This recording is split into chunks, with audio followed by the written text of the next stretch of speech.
Um vídeo divulgado nas redes sociais mostrou a partida do motor V8 de um Scania LK 140 em uma oficina mecânica em Itajaí, Santa Catarina.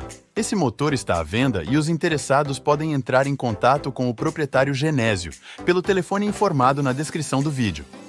Hoje um V8 vai roncar aqui.